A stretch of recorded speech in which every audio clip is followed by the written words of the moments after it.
High traders, welcome back. മാർക്കറ്റിൽ നല്ല ഒരു പാള് തന്നിട്ടുണ്ടായിരുന്നു.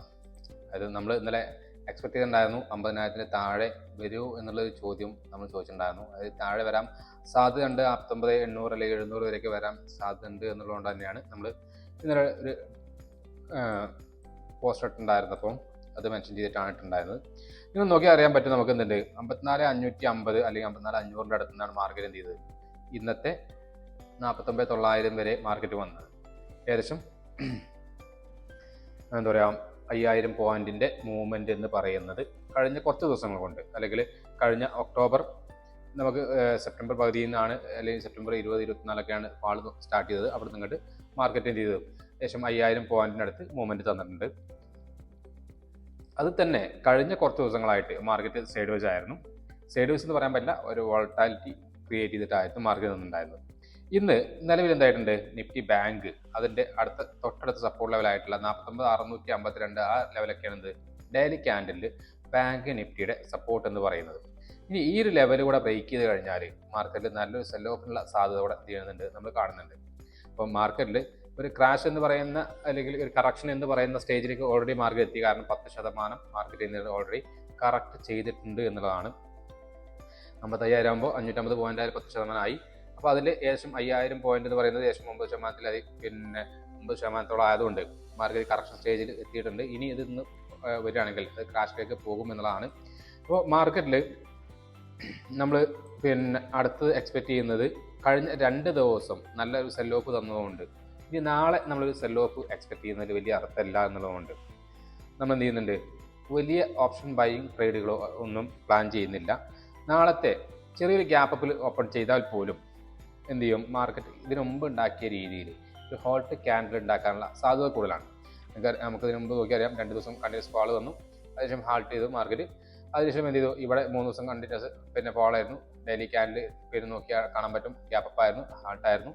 ഇതായിരുന്നു മാർക്കറ്റിന്റെ സെന്റിമെന്റ്സ് എന്ന് പറയുന്നത്. നാളെയും നമ്മൾ എക്സ്പെക്ട് ചെയ്യുന്നത് ഒരു നോർമലി ഒരു ഫ്ലാറ്റ് ഓപ്പണിംഗ് ആണെങ്കിൽ, ഈ ഒരു ലോ ബ്രേക്ക് ആണെങ്കിൽ ചെറിയൊരു മൂവ്മെന്റ് എക്സ്പെക്ട് ചെയ്യുന്നുള്ള ബാങ്ക് നിഫ്റ്റിയിൽ. വലിയ രീതിയിലുള്ള മൂവ്മെന്റുകളൊന്നും നാളെ നമ്മൾ എക്സ്പെക്ട് ചെയ്യുന്നില്ല എന്നുള്ളതുകൊണ്ട് നമ്മൾ എന്ത് ചെയ്യുന്നില്ല, ട്രേഡ് ചെയ്യാനുള്ള ഒരു പ്ലാൻ ഇല്ല.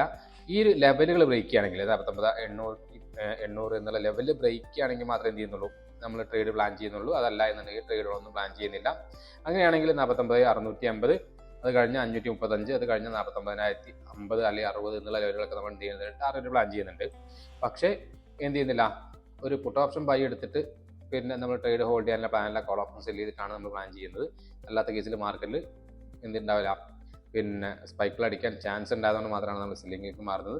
ഒരു ഫിക്സഡ് സ്റ്റോപ്പ് ലോസ് വെക്കുക, പിന്നെ നമ്മൾ ട്രേഡ് കുറച്ച് OTM പോയിട്ട് കോൾ ഓപ്ഷൻ സെല് ചെയ്യാനാണ് പ്ലാൻ ചെയ്യുന്നത്. കാരണം നമുക്ക് പ്രീമിയം അത്യാവശ്യം ഉണ്ട്, കാരണം 15% മുകളിൽ എന്നിട്ട് വിക്സും കയറിയിട്ടുണ്ട്. ഇന്ന് മാർക്കറ്റിൽ നോക്കുന്ന സമയത്ത് പല സമയത്ത് മാർക്കറ്റ് പാള് തരുന്ന സമയത്ത് കോളിൻ്റെയും പുട്ടിൻ്റെയും പ്രീമിയം ഒരുമിച്ച് കയറുന്നത് നിങ്ങൾ കണ്ടിട്ടുണ്ടാവും. ഏതൊക്കെ ഡയറക്ഷനിൽ മൂവ് ചെയ്യുകയാണെങ്കിലും ആ സമയത്ത് മാർക്കറ്റ് ഒരു ഭാഗത്ത് നിന്ന് കഴിഞ്ഞാൽ സ്പോട്ടിൽ എന്ത് ചെയ്യുന്നുണ്ട്, 20 രൂപ അല്ലെങ്കിൽ 15 രൂപയുടെ അടുത്ത് കോളിൻ്റെയും പുട്ടിൻ്റെയും പ്രീമിയം കയറുന്നുണ്ടായിരുന്നു. അപ്പോൾ ഇതൊക്കെ വിക്സ് ഷൂട്ട് ചെയ്യുന്നതുകൊണ്ട് മാത്രമാവാനാണ് സാധ്യത, അതല്ലാത്ത വേറെ സെന്റിമെന്റ്സ് ഒന്നും കാണാനില്ല. ഇനി കഴിഞ്ഞ മാസത്തെയും ഈ മാസത്തെയൊക്കെ FIS സെല്ലിങ് ഹ്യൂജാണ് എന്നുള്ളതുകൊണ്ട് തന്നെ മാർക്കറ്റിൽ ഇനിയും കറക്ഷൻ വരാനുള്ള സാധ്യത ഉണ്ട് എന്നുള്ളതുകൊണ്ടും നമ്മൾ സെല്ലിംഗ് ഓപ്പർച്യൂണിറ്റീസ് മാത്രമേ എന്ത് ചെയ്യുന്നുള്ളൂ, മാർക്കറ്റിൽ നിലവിൽ തിരയുന്നുള്ളൂ. നമ്മൾ ഈ ഒരു ലെവൽ നമ്മൾ എന്ത് ചെയ്യുന്നുണ്ട്, പരിഗണിക്കുന്നുണ്ട്. അപ്പോൾ ഈ ഒരു ലെവലിൻ്റെ മുകളിൽ മാർക്കറ്റ് എന്ത് ചെയ്യണം, ഈ ഒരു ലെവലിന് മുകളിൽ മാർക്കറ്റ് നിൽക്കുകയാണെങ്കിൽ മാത്രമേ എന്ത് ചെയ്യുന്നുള്ളൂ, നമ്മൾ നോക്കുന്നുള്ളൂ. അപ്പോൾ ഞാൻ എക്സ്പെക്ട് ചെയ്യുന്നത് 51,500 അല്ലെങ്കിൽ ഈ ഇന്നത്തെ ലോ ഇതിനുള്ളിൽ മാർക്കറ്റ് തീരും എന്നുള്ളതാണ് ഇപ്പം കണക്കാക്കുന്നത്. അതിന് മുകളിൽ മാർക്കറ്റ് പോകും എന്നുള്ള വ്യൂ എനിക്കില്ല.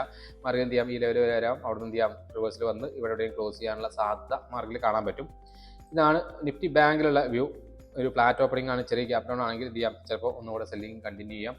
കഴിഞ്ഞ ദിവസത്തേക്ക് പോലെ തന്നെ ഇന്നത്തെ മാർക്കറ്റ് നോക്കി കഴിഞ്ഞാൽ നമുക്ക് കാണാൻ പറ്റും, ഫസ്റ്റത്തെ 2 ക്യാൻഡിൽ പിന്നെ ഫസ്റ്റത്തെ ക്യാൻഡിൽ നോക്കുക. ഇന്ന് ഫസ്റ്റ് ക്യാൻഡിൽ എന്ത് ചെയ്തു, ഒരു റിവേഴ്സിൽ തന്നു. സാധാരണ എല്ലാ ദിവസവും എന്ത് ചെയ്യുന്നത്, ഫസ്റ്റ് 2 ക്യാൻഡിൽ ഡൗൺ, അത് കഴിഞ്ഞ് റിവേഴ്സിലാണ് വരാറുള്ളത്. ഇന്ന് നേരെ ഓപ്പോസിറ്റാണ് സംഭവിച്ചത്. എന്ത് ചെയ്തു, first candle gap down open ചെയ്തു, ഷാർപ്പായിട്ട് റിവേഴ്സിൽ വന്നു, അതിനുശേഷം സെല്ലിംഗ് കണ്ടിന്യൂ ചെയ്തു എന്നുള്ളതാണ്. അപ്പോൾ ഈ 51,500 ഈ ലെവലിൽ മാർക്കറ്റ് നിൽക്കുന്ന സമയത്ത് ഞാൻ എക്സ്പെക്ട് ചെയ്തിട്ടുണ്ടായിരുന്നു ഈ മാർക്കറ്റ് കൂടുതൽ മൂവ് ചെയ്യാനുള്ള സാധ്യതയല്ല, ഇവിടെ മാർക്കറ്റ് തീരും അല്ലെങ്കിൽ ഈ ഒരു ലെവലിനുള്ളിൽ തീരാൻ സാധ്യത ഉണ്ട് എന്നുള്ളതുകൊണ്ട് ട്രേഡ് പ്ലാൻ ചെയ്തില്ല എന്നുള്ളതുകൊണ്ടാണ് എനിക്ക് ഈ ഒരു മൂവ്മെൻറ്റ് ഒന്നും ക്യാച്ച് ചെയ്യാൻ പറ്റിയില്ല. കാരണം ഇതിൽ ഞാൻ ട്രേഡ് ചെയ്തിട്ടുണ്ടായിരുന്നില്ല. ഇനി നിഫ്റ്റിയിലേക്ക് പോവുകയാണെങ്കിൽ നിഫ്റ്റി ഇന്ന് ഓപ്പണിംഗ് മുതൽ ഫസ്റ്റത്തെ 2-3 ക്യാനൽ ഉണ്ടാക്കിയ വോൾട്ടിലിറ്റി കഴിഞ്ഞിട്ട് പിന്നെ പക്ക സൈഡ് വൈസ് ആയിരുന്നു. ആ ലാസ്റ്റ് 23,700 സെൽ ഓഫ് തരുന്നത് വരെ മാർക്കറ്റ് സൈഡ് വൈസ് ആയിരുന്നു. ഇത് ഡെയിലി ക്യാനൽ വെച്ച് നോക്കുന്ന സമയത്ത് നമുക്ക് കാണാൻ പറ്റുന്ന ഒരു കാര്യം വെച്ചാൽ മാർക്കറ്റ് എന്ത് ചെയ്തിട്ടുണ്ട്, ഓൾറെഡി അത്യാവശ്യം നല്ല ഒരു മൂവ്മെൻറ്റ് അല്ലെങ്കിൽ ഫാള് തന്നിട്ടുണ്ട്. കഴിഞ്ഞ 2 ദിവസം കൊണ്ട് നല്ല ഫാള് തന്നിട്ടുണ്ട്. ഇനി അടുത്തൊരു സപ്പോർട്ട് ലെവൽ എന്ന് പറയുന്നത് 23,350 ഈ ലെവലിലേക്ക് മാർക്കറ്റ് വരാനുള്ള സാധ്യത ഉണ്ട്. പക്ഷേ നാളെ ഗ്യാപ്പിലാണെങ്കിൽ ഞാൻ നേരത്തെ പറഞ്ഞ പോലെ ട്രേഡ് ഒഴിവാക്കുന്നു. ഇനി ഫ്ലാറ്റ് ഓപ്പണിംഗ് ആണ്, ഡൗൺ വരികയാണെങ്കിൽ എന്ത് ചെയ്യാം, ഇത് കണ്ടിന്യൂ ചെയ്യാം. പക്ഷേ ഇവിടെ ചെറിയ സ്റ്റോപ്പ് ലോസ് വെച്ചിട്ടുള്ള 1-2 ട്രേഡ് ചെയ്യും. അതിൽ ലോസ് ആണെങ്കിലും പ്രോഫിറ്റ് ആണെങ്കിലും അതിൽ നിർത്താനാണ് പ്ലാന്.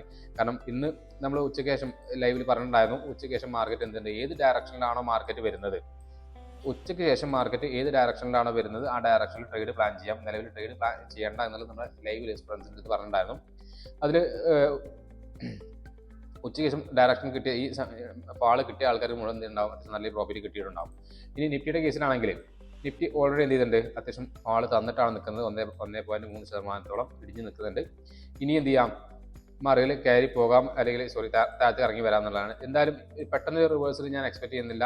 റിവേഴ്സൽ ഉണ്ടാവില്ല എന്നല്ല, ഇതേപോലെ റിവേഴ്സൽ വരാം എന്നിട്ട് എന്ത് ചെയ്യാം, മാർക്കറ്റ് 1-2 ദിവസം പിന്നെ വന്നതിന് ശേഷം എന്ത് ചെയ്യാം, വീണ്ടും ഈ ഡൗൺ ട്രെൻഡ് തന്നെ കണ്ടിന്യൂ ചെയ്യാനുള്ള സാധ്യത കൂടുതലാണ്. അപ്പോൾ 26,300 മാർക്കറ്റ് എന്ത് ചെയ്തത് 23,550 500 എന്നുള്ള ലെവലിൽ വന്നത്. ശേഷം 1000 പോയിന്റിൻ്റെ അടുത്ത് ഇവിടെയും നമുക്ക് എന്ത് ചെയ്തിട്ടുണ്ട്, പാള് തന്നിട്ടുണ്ട്. 1000 പോയിന്റ് എന്ന് പറഞ്ഞാൽ 10% കൂടുതലായി. 22,600 പോയിന്റ് ആയതിൽ എന്തായി, 10%. അപ്പോൾ കറക്ഷൻ്റെ ഒരു സ്റ്റേജ് കഴിഞ്ഞിട്ടാണ്, അല്ലെങ്കിൽ കറക്ഷൻ എന്ന് പറയുന്നത് 10%-ആയതുകൊണ്ട് അതിൻ്റെ താഴെ നിൽക്കുന്നതുകൊണ്ട് എന്തുണ്ട്, മാർക്കറ്റ് ഇനിയും നമ്മൾ എക്സ്പെക്ട് ചെയ്യുന്നുണ്ട് എന്നർത്ഥം. മാർക്കറ്റ് എന്ത് ചെയ്യാം, ഈ ലെവലിലേക്ക് വരാം എന്നുള്ള തന്നെയാണ് നമ്മൾ എക്സ്പെക്ട് ചെയ്യുന്നത്. അത് കഴിഞ്ഞാൽ അടുത്ത് എന്ത് ചെയ്യാം, മാർക്കറ്റ് 23,000 വരാം. അപ്പോൾ ഇത്രയും മാർക്കറ്റ് വരികയാണെങ്കിൽ പിന്നെ നമ്മൾ എന്ത് ചെയ്യണം, എങ്ങനെ വന്നാലും നമ്മൾ ഇനി ഒരു റിവേഴ്സിൽ നമ്മൾ പിടിക്കുന്ന സമയത്ത് ഒരു ഹയർ ടൈം ഫ്രെയിമിൽ എന്ത് വേണം, നമുക്കൊരു ഡബിൾ ബോട്ടം ക്രിയേറ്റ് ചെയ്യണം. അതല്ലെങ്കിൽ ഒരു ട്രെൻഡ് റിവേഴ്സൽ പാറ്റേൺസ് എന്തെങ്കിലും ഫോം ചെയ്താൽ മാത്രം എന്ത് ചെയ്യുന്നുള്ളൂ, നമ്മൾ മോളിക്കുലർ ട്രേഡുകൾ പ്ലാൻ ചെയ്യുന്നുള്ളൂ. നിലവിൽ നമ്മളെ എന്ത് ചെയ്യുന്നുള്ളൂ, നെഗറ്റീവ് വ്യൂ തന്നെയാണ് മാർക്കറ്റ് ഇരിക്കുന്നത്. നാളെ ഈ ഒരു ലെവൽ ബ്രേക്ക് ചെയ്യുകയാണെങ്കിൽ 23,515 23,376 എന്നുള്ള ലെവലുകൾ ടാർഗറ്റ് ചെയ്ത് എന്ത് ചെയ്യുന്നുണ്ട്, ട്രേഡ് പ്ലാൻ ചെയ്യുന്നുണ്ട്. പക്ഷേ ഇതൊക്കെ ചെറിയ ക്വാണ്ടിറ്റി മാത്രമേ ചെയ്യുന്നുള്ളൂ. നമ്മൾ ആക്ച്വൽ ക്വാണ്ടിറ്റി എന്താണോ അതിൻ്റെ 4-1-5 വെച്ചിട്ട് മാത്രമേ എന്ത് ചെയ്യുന്നുള്ളൂ, നമ്മൾ നിലവിൽ ട്രേഡുകൾ പ്ലാൻ ചെയ്യുന്നുള്ളൂ. ഇനി ഈ ഒരു ലെവലുകൾ ബ്രേക്ക് ചെയ്ത് കഴിഞ്ഞാൽ മാർക്കറ്റ് എന്ത് ചെയ്യാം, ഈ ലെവലുകളൊക്കെ മാർക്കറ്റ് ടെസ്റ്റ് ചെയ്യാൻ വരാം എന്നുള്ളതുകൊണ്ട് പിന്നെ മാർക്കറ്റിൽ നമുക്ക് സെല്ലിങ്ങിന് മാർക്കറ്റ് ട്രാവൽ ചെയ്യാനുള്ള ദൂരം കൂടുതലുണ്ടായതുകൊണ്ട് മാർക്കറ്റിൽ സെൽ ഓഫ് മാർക്കറ്റാണ് നമ്മൾ എക്സ്പെക്ട് ചെയ്യുന്നത്. ഈ ഒരു ഏരിയക്ക് എന്ത് ചെയ്യാം, നമുക്ക് മാർക്കറ്റ് വരാം.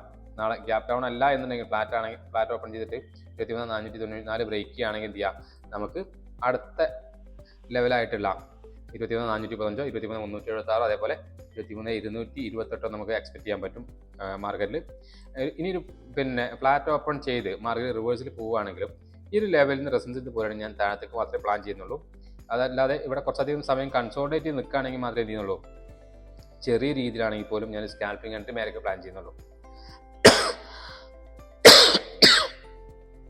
ഇതിന് 2 കാര്യങ്ങളുണ്ട്. ഒന്ന്, ഈ ആഴ്ചത്തോടു കൂടി അല്ലെങ്കിൽ ഇന്നത്തെ ദിവസത്തോടു കൂടി നിഫ്റ്റി ബാങ്കിൻ്റെ കോൺട്രാക്ട്സ് മാറുമായിരുന്നു. അപ്പോൾ ഇന്ന് അതിൻ്റെ വോൾട്ടായിട്ട് നമ്മൾ എക്സ്പെക്ട് ചെയ്തിട്ടുണ്ടായിരുന്നു. പക്ഷേ അത് നമ്മൾ റിവേഴ്സൽ എൻട്രികളാണ് പ്ലാൻ ചെയ്യുന്നത്. ഇനി നാളെ മുതൽ അല്ലെങ്കിൽ അടുത്ത ദിവസങ്ങൾ നമുക്ക് എന്ത് ചെയ്യുന്നുണ്ട്, ഓരോ എക്സ്പയറി വരുന്നതോളും പിന്നെ സെൻസെക്സ് ആയിക്കോട്ടെ മിഡ് ക്യാപ്പ് ആയിക്കോട്ടെ ഇതിൻ്റെയൊക്കെ വീക്ക്ലി എക്സ്പയറികൾ തീർന്നുകൊണ്ടിരിക്കുകയാണ്. ഇനിയുള്ളതൊക്കെ മന്ത്ലി എക്സ്പയറിക്ക് മാറുന്ന ലാസ്റ്റ് സമയമാണ്. വെള്ളിയാഴ്ചത്തോടു കൂടി സെൻസെക്സ് എന്തായാലും കണ്ടിന്യൂ ചെയ്യുന്നതുകൊണ്ട് കുഴപ്പമില്ല. അപ്പോൾ നാളെ മറ്റന്നുള്ള എക്സ്പയറികൾ എന്തായാലും ഉണ്ടാവും എന്നുള്ളത് ഒഴികെ അപ്പോൾ ബുധനാഴ്ച ചൊവ്വാഴ്ച നേരത്തെയും അതേപോലെ തിങ്കളാഴ്ച മിഡ് ക്യാപ്പും ഇനി മന്ത്ലി എക്സ്പയറി മാത്രമേ ഉണ്ടാവുള്ളൂ. അതേപോലെ കോൺട്രാക്ട് സൈസ് കൂടും എന്നുള്ളതുകൊണ്ടും മാർക്കറ്റിൽ റീറ്റെയിലേഴ്സ് ഇതിനെ എങ്ങനെ നോക്കി കാണുന്നു എന്നുള്ളൊരു ഐഡിയ ഇല്ലാത്തതുകൊണ്ട് അടുത്ത ഒരു 2-3 ദിവസം മാർക്കറ്റിന് ചെറുതായിട്ടെങ്കിലും ക്വാണ്ടിറ്റി കുറച്ചിട്ട് ട്രേഡ് ചെയ്യുന്നതായിരിക്കും നല്ലത്. കാരണം റീറ്റെയിലേഴ്സ് പാർട്ടിസിപ്പേഷൻ കുറയാൻ കാരണമാണ്. 2, സാധാരണ സമയത്ത് ഡിസംബറിൽ നമുക്ക് വോളിയം കുറവുണ്ടാവാറുണ്ട്. എല്ലാ ഡിസംബറിലും മാർക്കറ്റിൽ ടോട്ടൽ വോളിയത്തിൽ കുറവുണ്ടാവാറുണ്ട്. അതേപോലെ തന്നെയാണിത് ഇപ്രാവശ്യം ഈ സെൽ ഓഫ് വരുന്നുണ്ട്. അപ്പം ഒട്ടുമിക്ക റീറ്റെയിലേഴ്സ് മാർക്കറ്റിൽ നിന്ന് ഇപ്പോൾ മാറി നിൽക്കുന്നുണ്ടാവും സെൽ ഓഫ് കാരണം. അതേപോലെ കോൺട്രാക്ട് സൈസ് കൂടിയിട്ടുണ്ട്. ഇനി ഡിസംബറിൽ ഓൾറെഡി ഉണ്ടാകുന്ന കുറവുണ്ടാവാം എന്നുള്ളതുകൊണ്ട് തന്നെ മാറിയിട്ടുണ്ടാവണം. അപ്പോൾ ഇതൊക്കെ മാർക്കറ്റിൽ വോളിയം കുറവാൻ കാരണമാകും എന്നുള്ളതുകൊണ്ട് ഇനി ഇവിടുന്ന് അങ്ങോട്ടുള്ള ഒരു 10-20 ദിവസം നമ്മൾ മാക്സിമം ക്വാണ്ടിറ്റി കുറച്ചിട്ടായിരിക്കും നമ്മൾ ട്രേഡ് ചെയ്യുക. അപ്പോൾ നിങ്ങൾ എന്ത് ചെയ്യുക, നിങ്ങളുടെ ട്രേഡുകളൊന്ന് നോക്കിയിട്ട് ചെയ്താൽ മതി എന്നുള്ളതാണ്. അപ്പോൾ വലിയ ട്രേഡുകളൊന്നും പ്ലാൻ ചെയ്യുന്നില്ല. ഉച്ചയ്ക്ക് ശേഷം മാത്രമേ എന്ത് ചെയ്യുന്നുള്ളൂ, നമ്മൾ റിവേഴ്സിൽ അല്ലെങ്കിൽ കോൾ സൈഡിലെ ട്രേഡ് പ്ലാൻ ചെയ്യുന്നുള്ളൂ. അതിന് മുമ്പാണെങ്കിൽ എന്ത് ചെയ്യുള്ളൂ, ഡൗൺ സൈഡ് ട്രേഡ് മാത്രമേ പ്ലാൻ ചെയ്യുന്നുള്ളൂ. ആഫ്റ്റർനൂൺ സെഷനിൽ മാത്രം എന്ത് ചെയ്യുന്നുള്ളൂ, ചെറിയ എൻട്രി കിട്ടിയാൽ പ്ലാൻ ചെയ്യും കോൾ സൈഡിലേക്ക്. അതിന് മുമ്പാണെങ്കിൽ ഡൗൺ സൈഡ് മാത്രം. ഇനി വലിയ ഗ്യാപ്പ് ഡൗൺ ആണ് മാർക്കറ്റ് ഓപ്പൺ ചെയ്യുന്നത്, നാളെ രാവിലെ ഓപ്പൺ ചെയ്യുന്ന സമയത്ത് വലിയ ഗ്യാപ്പ് ഡൗൺ ആണെങ്കിൽ ഫസ്റ്റ് തന്നെ ഒരു പുൾ ബാക്കിനുള്ള അല്ലെങ്കിൽ ഒരു റിവേഴ്സലിനുള്ള സാധ്യത കൂടുതലായതുകൊണ്ട് അങ്ങനെയാണെങ്കിൽ ഞാൻ എന്ത് ചെയ്യും, ഒരു എൻട്രി പ്ലാൻ ചെയ്യുന്നുണ്ട്. ഇതൊക്കെയാണ് നാളേക്കുള്ള നമ്മുടെ മാർക്കറ്റിൻ്റെ വ്യൂ എന്നുള്ളത്. വീഡിയോ നിങ്ങൾക്ക് ഇഷ്ടപ്പെട്ടു എന്ന് വിചാരിക്കുന്നുണ്ട്. ഇഷ്ടപ്പെട്ടുണ്ടെങ്കിൽ തീർച്ചയായും ലൈക്ക് ചെയ്യുക, ഷെയർ ചെയ്യുക, അതേപോലെ സബ്സ്ക്രൈബ് ചെയ്യുക.